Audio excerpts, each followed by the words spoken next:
0809 during the Great Recession. And what happened with print advertising, it was lagging in terms of print media as a format, dropping eyeballs for years and readership for years up until 0809. But advertising dollars actually stayed with print all the way up until 0809. But what then happened was a steep drop off and a recovery that never materialized for print. So if you look at what print does today in advertising, it's a fraction of what it did before 0809. And we think the new print in this past year during the coronavirus was linear TV, in that viewership of linear TV, and this is in the U.S. a $70 billion bucket of advertising revenue or spend. Viewership leading up until the pandemic had been going down, but advertising dollars had been staying with linear TV. Now we think we're going to drop off a cliff, and we're already starting to see signs of this. And all of that, $70 billion, whether it's in the next 5 years, 10 years, 15 years, are going to shift over to either connected TV spend or online advertising. So we think the rebound in online advertising happened and materialized much faster if you look at the past year, and will continue to grow sharply in the next few years. Great, thank you, Nick. This next question is for Yulong, our Asian Innovation Analyst. Yulong, there's a few questions out there around Agora, given the recent price move. Could you just share your thoughts on the company and our view? Thanks, Ren. Yeah, happy to. So for those of you who don't know about Agora, this is a platform as a service company that enables real-time communication. And when I say real-time communication, this is not just a typical Skype or FaceTime level of real-time communication. They provide many high-quality real-time communication up to millions of users per single instance, which is something very technically challenging, and even companies of decent size cannot afford to do, and they don't have the time to do in-house. And we saw the stock rally pretty rapidly over the course of the last several weeks. And I would say there are two main reasons that are attributable to this rise. In mid-January, in China, also, by the way, this company is based in China, and roughly 75% of revenues is currently generated from China. And in mid-January, with the COVID-19, especially the UK variant, resurging in China, in northern parts of China, we saw cities including Beijing having shut down schools. With that, the online education is one of the key end markets for Agora. Is likely going to see a resurgence in usage. And the second reason is likely a more relevant reason for the stock performance is the rise of Clubhouse, which many of you likely have heard of. So Agora is notorious for being the enabler of Clubhouse's real-time engagement solution, and it is literally built within a single week during the beta stage. And the company is invite only currently still, and throughout last year, the data we saw were in the tens of thousands of users throughout the end of the year, and in the past months it has grown like a hockey stick, going to the last number I saw is around 3 million. And if you do a simple math of taking the list price of 99 cents per 1,000 minutes, which is the list price that Agora charges its customers. And you kind of map out this growth trajectory for Clubhouse. It's not very difficult to get to a very sizable revenue growth on a run rate basis for this year, which is not currently baked into the consensus numbers. That said, we do believe that as Clubhouse or Agora's companies that go from the startup stage to a home run, a massive hit, it's more likely that their customers will multi-source or engage in a volume discount type of situations. So that's something important to keep in mind. But overall, in terms of a long-term prospect of the company, we think Agora is a very interesting way, a platform agnostic way to play this virtualization theme that we have in terms of metaverse, in terms of more activities done virtually. With that, I will turn it back to Ren. So I'll just add one thing there, Ren and Yulong.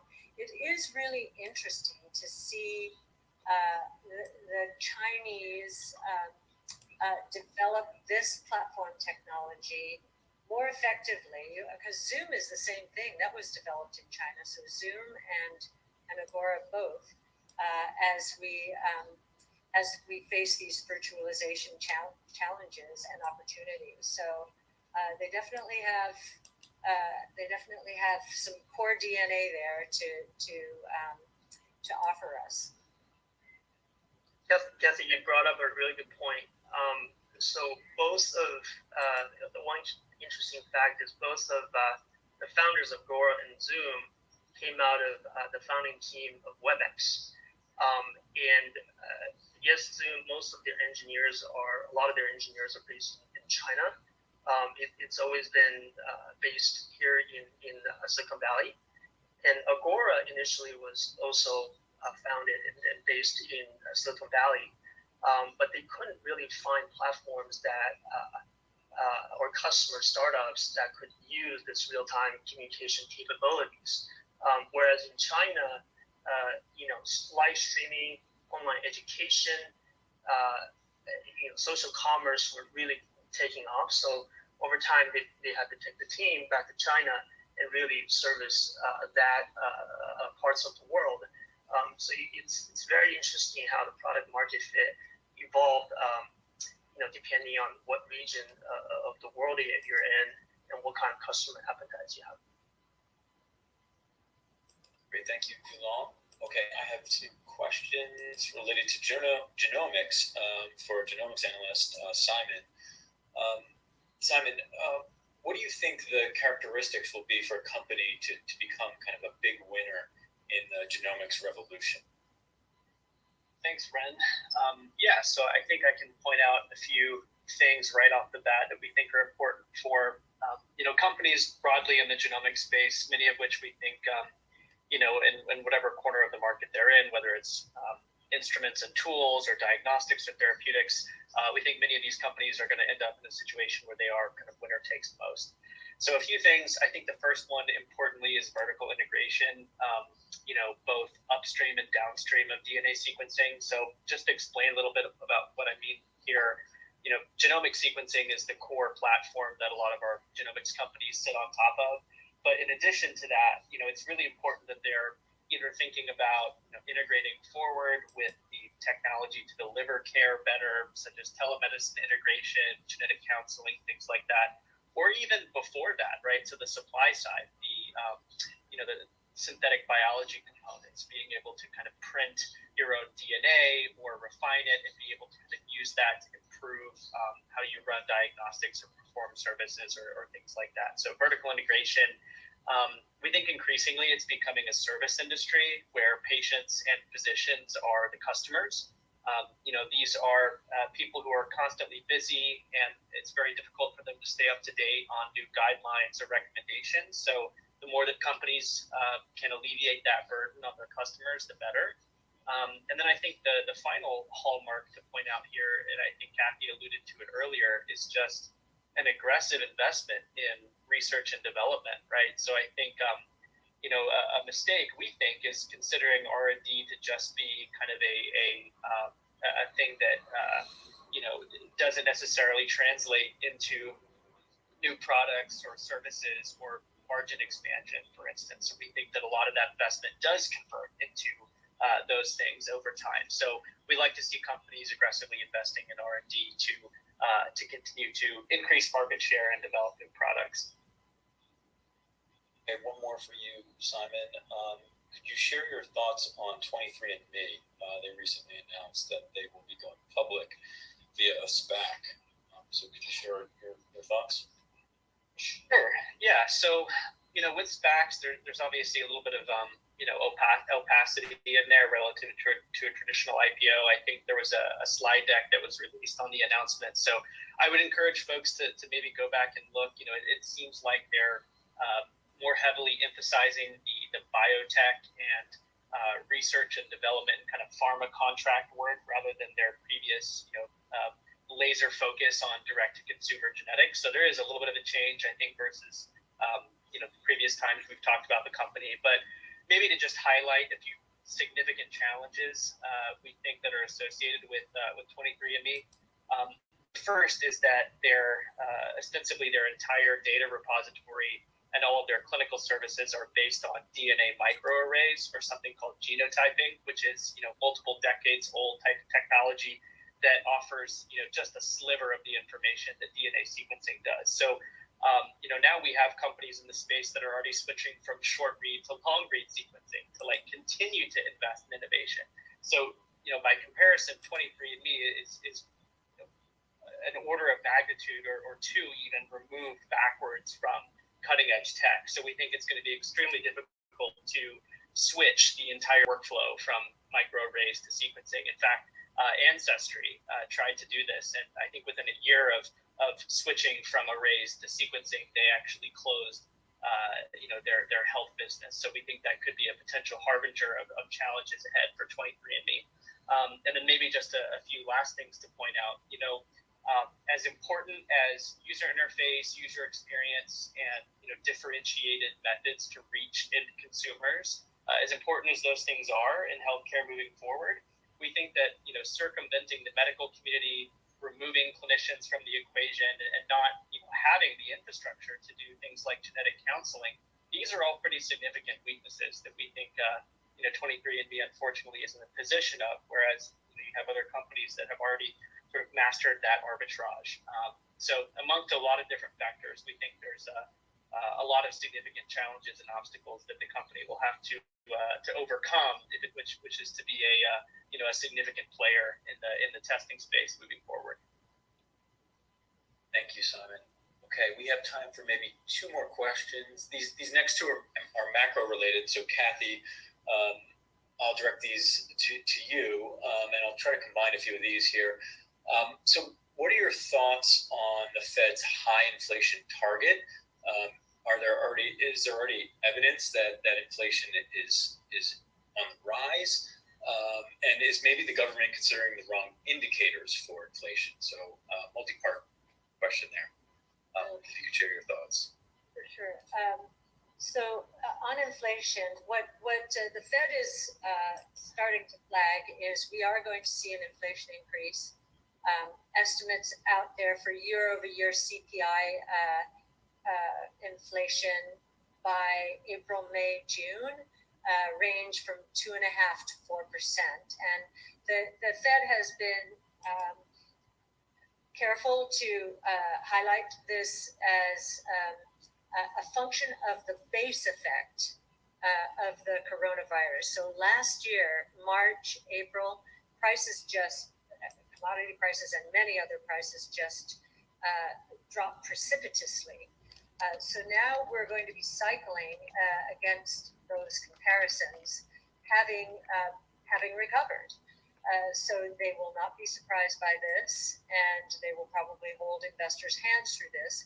We are seeing inflation expectations pick up in the bond market seeing the yield curve steepen, which suggests perhaps that the bond market is saying, okay, the Fed is going to have to change its spots, meaning that the Fed has said it will not tighten until late 22 or sometime in 23.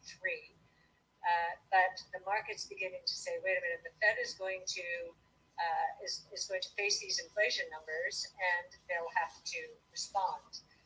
So I think the Fed is jockeying into position around those comments and those forecasts now showing up in the marketplace by saying, yes, we expect this to happen. And what they've also said is we are not going to be responding to that. And in fact, we would like to see inflation as measured be more by the PCE deflator above 2% for an extended period of time. Because it has been below 2% for such a long time. And we just want to get this deflationary psychology out of the market, which is a little bit anticipating the problem that Japan has had over these last 20, 30 years. Now, we believe actually that inflation will be and is being overstated, and that real GDP growth has been and will continue to be understated because of our statistical measurement systems. They were born during the industrial age. We're now in the digital age. They do go through revisions from time to time. I think every 5 years there are big revisions, but it takes a while, and the digitization, especially after the coronavirus, has just taken off. So we think that's a problem with the statistics. In terms of maybe the fundamental question of inflation or no inflation, we think there are two deflationary forces that will be at work during the next 5 to 10 years. One has to do with with innovation. And technologically enabled innovation is deflationary by nature. The deflation is a good deflation. It encourages more and more usage. It increases access. It unleashes waves of demand as prices fall. So that's the good deflation, not to worry about. We do believe there will be a bad deflation too, having to do once again with companies who are on the wrong side of change, on the wrong side of innovation, and have not been investing enough to adapt to what's going on.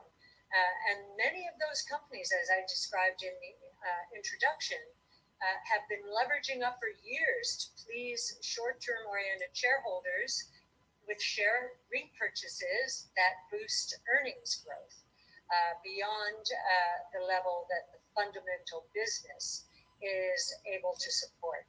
And so what will happen, we believe, and you've seen this in the retail space as it has been disrupted, you have companies that are being forced to cut prices in order to compete with the digital companies, and therefore they're having trouble servicing their debt.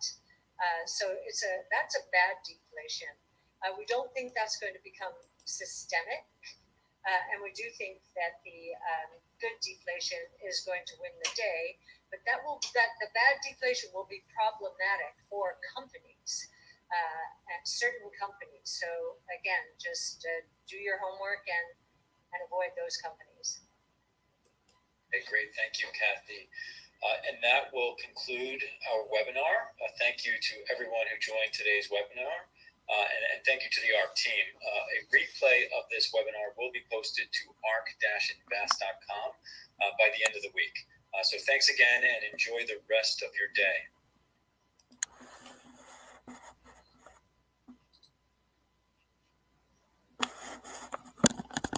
All right, ladies and gentlemen, I did a last minute on this. So I did a last minute on the ARC Invest Live. I figured I would try a little bit of testing just to see what would happen. And apparently it can work.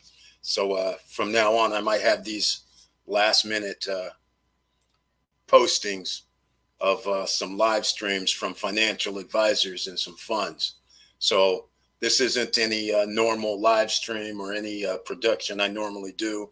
So I just wanted to, hello there, Facebook user. And thank you, everybody who came today. So you might see some of these in the future as well. So stay tuned. There might be surprise pop-ups. So that's why I'm glad to see a few people got notifications when I went live. And I see I can actually put it on screen. So maybe I'll, like I said, I'll try it in the future. So if anybody has any real quick questions, and I don't have the full call, but they were talking about Bitcoin and adoption by other companies. And the consensus was, yeah, after Elon Musk did his, a few others might do theirs. But, you know, there's millions of businesses in the United States, but there's only a few thousand that actually accept Bitcoin as a way to pay and use the money. So again, yes, Facebook user. I don't know why it says Facebook user. That's interesting. But anyhow, GSAT up 45% today. Exactly. That's satellite stocks. And also GILT is also up. So you can't go wrong with that as well. Apple, Bitcoin, everything is up actually. You can't almost lose in this environment. Brandon Hicks, I see you. Welcome to the live stream. And I might as well thank some others who showed up earlier, because Diesel Mike was in the house earlier today, and he has that icon next to his name. That means he's a member of the channel. So thank you so much for being here. All right. And then we had audio issues at the beginning because I didn't realize I might have to use my mic. And we had Michael Coakley. Welcome to the live stream. Don Jones. Welcome to the live stream. Olivia Jones. Welcome to the live stream. And of course, MDA 0214. The man's going to be putting out a fund himself. And he's going to try to beat the funds, the ARCs, the Vanguards, the Fidelities. He's going to join the party. All right. Let's see. No, it wasn't in earning calls. I don't know why this says Facebook user, but that's pretty interesting. That's right. We're going to get money. We're still getting money today. Every day we wake up, there's more money in the accounts. GSAT, that's right. Any member of the channel that has an icon next to your name, I suggest you go under the community tab, and I leave messages of stocks, Bitcoin, or cryptocurrency that I invest in. And GSAT was around one, not even $1. And that was just a week or two back when I told everybody I bought GSAT, and they were like, why? And I was like, hey, it's a satellite company. There's only a few. And GILT, they already knew I bought that. And then I let people know I bought GSAT as well. And that's why he's saying 45. These are the numbers, ladies and gentlemen, within a week. We're earning, in fact, my GSAT I looked at this morning is doubled. So it's pretty interesting. Bitcoin keeps rising. Genius Car Pros. Thanks, brother. Will this be reposted? I missed the first half. Genius Car Pros. Yeah, unfortunately, I missed the first half. I didn't get in on it at the beginning. I was listening to it. And then I said, you know what? Why don't I try and live stream this to let everybody else listen to it? So therefore, I really don't have the first half of it. But I might try and do a reposting of it. Or I don't know if I can add to this video or not. But I might actually just do a whole video where it just reposts their feed from beginning to end. So, but this was just a test right here, Genius Car Pros. So from now on, I'll be able to do it. Curtis Davis in the house with the icon next to his name. Thank you so much for being here. Good look on Doggy and IGC stocks. They're on the move. Thanks, bro. Lateef Killingsworth, thank you so much, man. That's right. We were talking about it well before the move happens. And that's where you want to be. You want to be in before the move happens. Exactly. Oh, man, Curtis Davis giving me some more good news. BLNK up another 15%. Man, I can't stand it anymore, Curtis Davis. We're already up like, I don't even know, man. We're already up over 500 for 600% already. So I don't even know how 15% more is just ridiculous in a day. This is crazy. EV market on fire, satellite on fire, 5G on fire, health on fire. I mean, it's almost like all the major sectors, you can just throw a dart and pick something. And then what's going to happen when there's a downturn? A downturn's ultimately going to happen. But when there's a downturn, they're just going to consolidate. Marijuana stocks on fire. I mean, everything we talked about over the last 11 months is on fire. So I don't know what more we can do here, ladies and gentlemen. Just got in. Joshua Felder, welcome to the live stream. I see you're posting in the Facebook group for Stop Struggling Now. The doggy coin's up to like 8 cents today. It's amazing, ladies and gentlemen, from under 1 cent to 8 cents in less than a week. 1,000% on your money just in 1 week. And that's if you got in it like before it was 1 cent. What if you got in when it was 0.001? Yeah, that was just last year. What if you got in at 0.0001 like me in 2016, 2015? When it was just some, dog coin has no utility. It was like a fun. They put a dog on a coin, and that's why this is almost laughable. But I'll take the upside. Thousands of percent for a little bit of money. You got to love America, capitalism. All right. Curtis Davis, 6 weeks into 2021, up 50 to 70%. Exactly, Curtis Davis. I know, man. I'm almost embarrassed at this point. I mean, I can only keep saying to people, check out the Friday Night Live starting in March or February, March, April, May. I mean, it's almost embarrassing at this point. Because when people go back and if they looked at them, they'll be sitting there going, man, I'll be damned. These guys were talking about this stuff when it was $3, when it was $4, when Bitcoin was like 3,000 and 5,000. And now look, this is crazy. Yeah, check it out. We're going to be talking about some other stuff. Mando M, welcome to the live stream. Any 5G stock picks? We've been doing it, man. Ericsson, ERIK for starters. And you might as well get the satellite companies. G as in George, ILT. G as in George, SAT. The reason why satellite, because the 5G is going to run off and hit off the satellites. That's how they're going to be using that. So now you know that's going to be in play. You might as well get your, hey, I hate to say it, T-Mobile. Even though T-Mobile's at 130, you got to get Nokia is in the 5G space. You can get the ETF. F as in Frank, I, V as in Victor, G as in George. Off the top of my head, I mean, those are ones you can get. They're all inexpensive. You can also get the Verizon, the Qualcomms. I mean, everybody's in the 5G space. So the same guys who's into cellular business now, they're also going to be in the 5G spot. Apple, I mean, all of them. And you're going to need cloud storage. So now you got Apple, Amazon, Microsoft. I mean, there's a whole bunch of suppliers. Everybody's going to be moving up over the next 5 years. Next 1 year, 2 year, 3 year. If you don't get in now, it's not going to be too late. It would have been better if you got in 6 months ago. And then 6 months from now, you're going to wish you would have got in right now. So if you have a little bit of extra money to invest, remember, investments are not always guaranteed. But in this environment, it almost seems like if you pick anything that's going to be a sector for the future, you're almost going to be in there. Tilray, Brandon Hicks. What can I say? 4 or 5 months ago, and then on the live streams, we were talking about it, the top 10 stocks in marijuana. I did a video, ladies and gentlemen, so nobody could say they didn't know about it. I did the marijuana stock video. I think it was 4 or 5 months ago. We were talking about all the top 10s, the Tilrays, the APAs, the ACBs, that's Aurora, the CRON, CRON, the GWPH. We're talking CGC. We're talking about all of them. We gave you the ETF, which was MJ.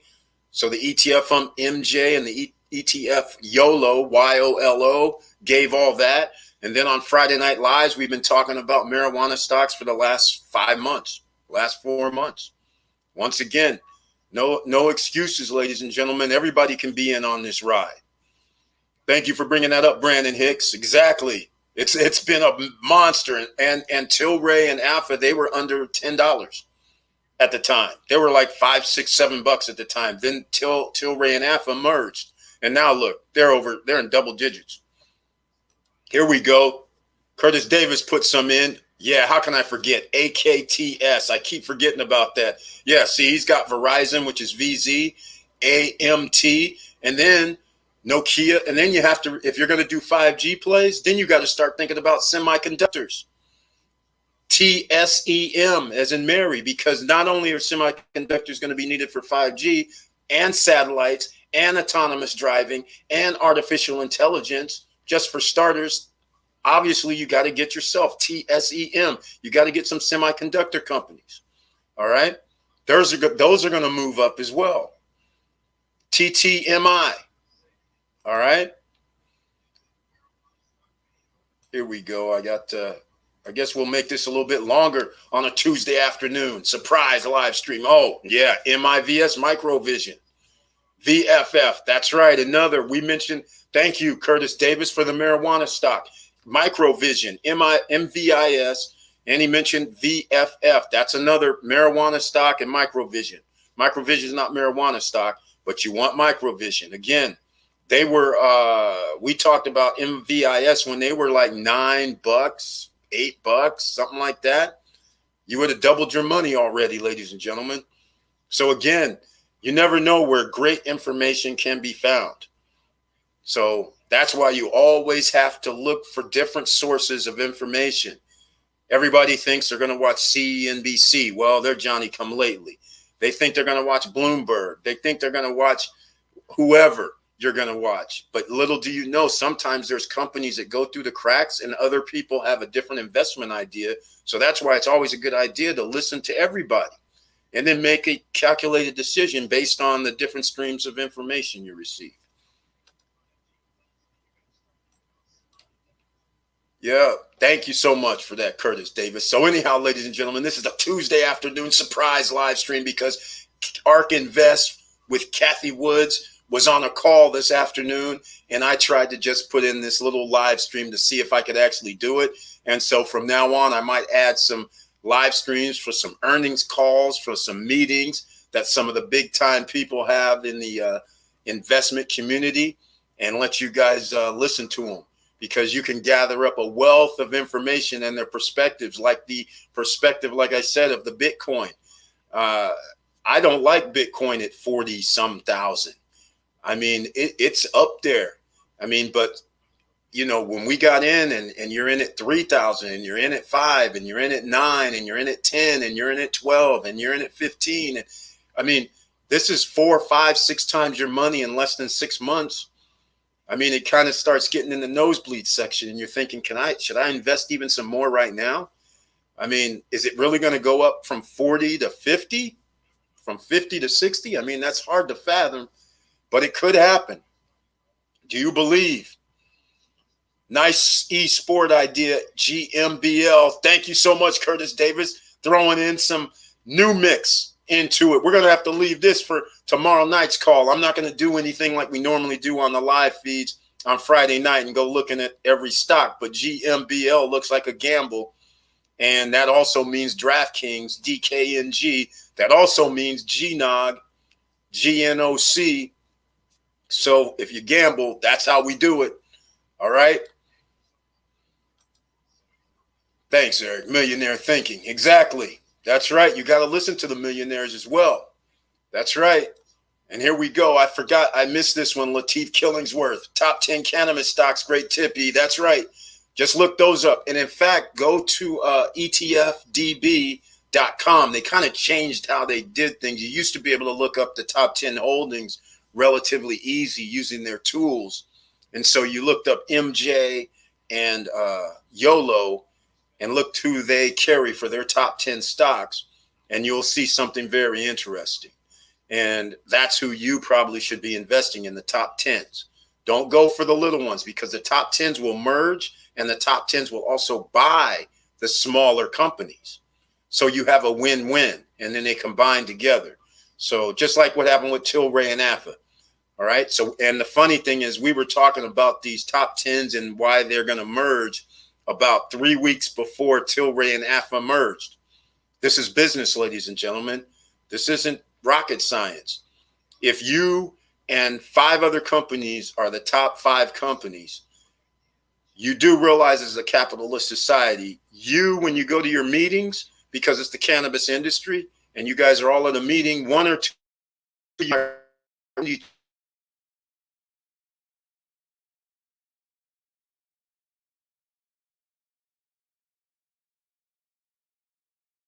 each other and start talking. Another guy will say, well, one guy at the cannabis industry will say, we control 15%. And another guy will say, yeah, we control, 12%. If we combined and each of us have our different things that we do in our industry together, we might be able to go from 27% together to like 40% together. So this is why there's always going to be these mergers. And that's why I stick with the top 10s and then pick some low ends one, like there's Sundial, right? SNDL. We talked about that like 2-3 months back when it was 59 cents on a live stream, when it was 40, and it dropped to 48 cents the next Friday. And somebody said, hey, what happened to Sundial when it went from 59 cents to 48 cents in a week? And at that point, the response was the same as it's going to be now. Buy more. So we bought more at 48 cents. Now it's over $1, probably $1.10, $1.20. It went up higher than that yesterday, but it's around $1.10. So we're around doubling our money off of Sundial, which Sundial is a low-hanging fruit, so to speak. They're not even a company worth mentioning. But if you make the object of the game for investing is making money, isn't that right? It's making money. All right, ladies and gentlemen, I only came on here real briefly for this ARK Invest. It's not really for a normal Stop Struggling Now live stream. So I just want to thank you for being here this afternoon. And I'm going to end this right now. And I'm going to end it probably with the usual branding that we do have for our channel. And you know how we do this, because it's always about thank you for coming. Thank you for being here. And please like, subscribe, and click the bell below so you get the latest updates. And I know it's hard out here. That's why you have to scour for information. But luckily, here at Stop Struggling Now, we have help. We have the community of all these great people that have experiences in the stock market, and they have information that not I have, they have, and 10, 20 other people have, and they're sharing that information for all of us to make money.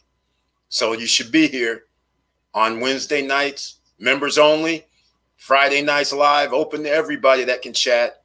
And with all that said, keep your head up, keep moving, and I'm out.